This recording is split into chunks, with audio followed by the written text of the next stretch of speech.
Hello there guys, I hope you are having a good day. Now, some good news about Oleksandr Usyk versus Derek Chisora. Eddie Hearn has stated that they are still planning for that fight to go ahead, and hopefully on October 31st. He had this to say: I thought the fight was dead, but after conversations yesterday with both sides, there is a desire to find a way to get this fight done.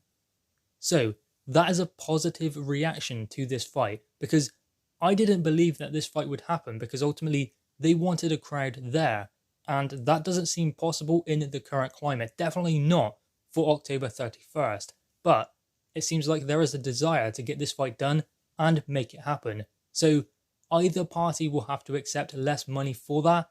They seem happy to do it, which is great. It's great for boxing because we need these big fights, these entertaining fights, the ones where, many are saying Usyk is going to win, but how can you count out Derek Chisora? Someone who has come from behind in fights where he seems like he is out and done, then he wins. So how can you count out Derek Chisora? He has a chance because he has that big punch, especially up against Oleksandr Usyk. 18 stone is Derek Chisora, so he's a big heavyweight for Usyk to be fighting, and we don't know how Usyk is going to react to being in there with a bigger heavyweight, someone who is as competent as a Derek Chisora. So this fight could still go ahead, and there is no news on when and where.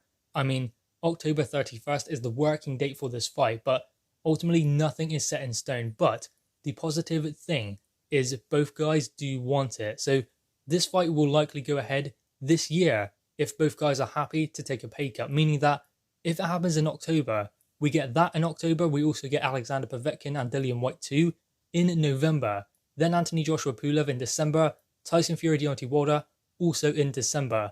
What a schedule of heavyweight boxing. Now, obviously the one that stands out that is missing also is Daniel Dubois versus Joe Joyce, which seems like probably it won't happen because Frank Warren explained he's not going to do that fight without a live audience, and that isn't going to happen this year. I don't believe anyway.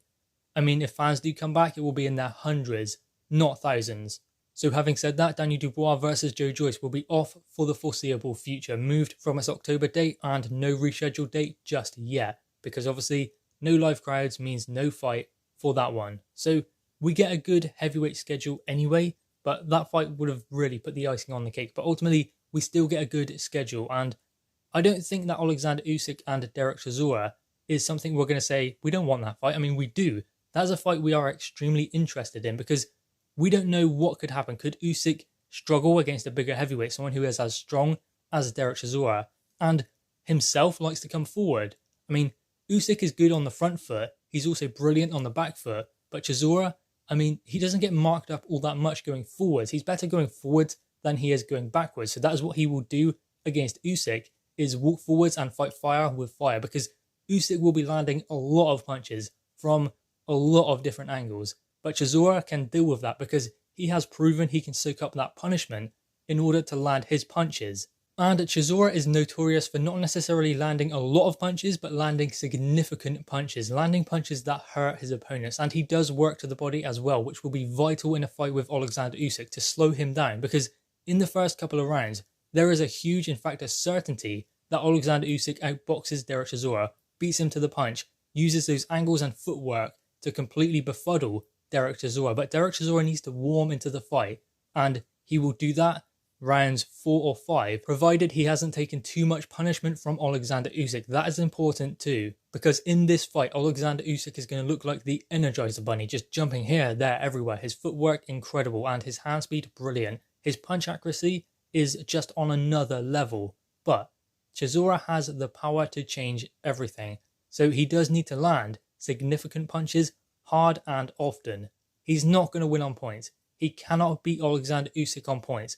I just don't see it. So what he needs to do is stop him. Now, what Oleksandr Usyk does is a lot of escaping to the left. He moves around to the left. Even when he is going forward, he is still escaping punches by moving to the left because he's always on the move. He's never a static target. So ultimately what Derek Chisora needs to do is move in front of him, cut off the ring. Even though it is Oleksandr Usyk going to be on the front foot, trying to push Chisora back, using angles, Chisora needs to cut off the ring and prevent Oleksandr Usyk from using those angles and escaping.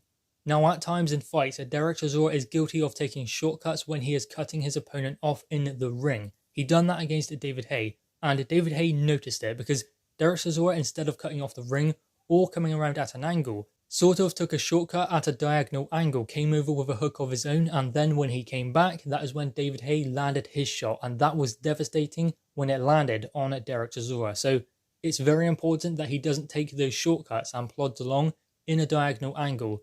If he is going to cut off the ring, he needs to be coming around at an angle instead of going straight like he did against David Haye, because ultimately that is what cost him in that fight. David Haye saw that in what was the 4th round, I believe, and then in the 5th round he made Derek Chisora pay for it. And if Derek Chisora is not careful, Usyk will also see those fundamental lapses in concentration, and he will exploit that on Derek Chisora, because Chisora, he's a great fighter, he's a good boxer, but ultimately his best skill and asset is his fighting, because Derek Chisora is not a brawler, but he can box. He's not just a brawler, but ultimately what he does need to do is make sure that he drags Oleksandr Usyk into a dogfight, take Usyk to places he hasn't been before. And I know that Usyk has seen it all in the cruiserweight division, but not in the heavyweight division. The Bradis fight comes to mind, where Oleksandr Usyk probably had one of his toughest fights, but that maybe was his toughest fight. Maybe Tony Bellew as well you could put in there, but that was the fight where you could really see the heart and the will of Oleksandr Usyk to still keep winning, even though there is someone in front of him who won't budge.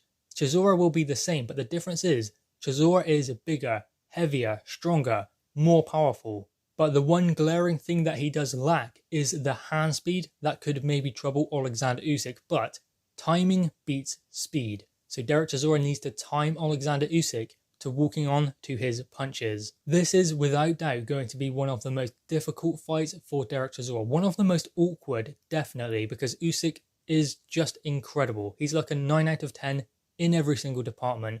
Brilliant fighter, brilliant boxer, good chin as well. He was dropped in the amateurs a few years back to a body shot, so maybe that could be something that Derek Chisora does exploit and work upon. The body shots, working down low and then building up upstairs. So maybe that's something that Derek Chisora can exploit in Oleksandr Usyk, having been previously hurt from body shots. But anyway, guys, what are your thoughts on this? There is a desire to get this fight done. Derek Chisora, Oleksandr Usyk, hopefully still on, maybe for October 31st. Anyway, guys, drop your thoughts in the comments below, leave a thumbs up and subscribe if you are new. Thanks, guys.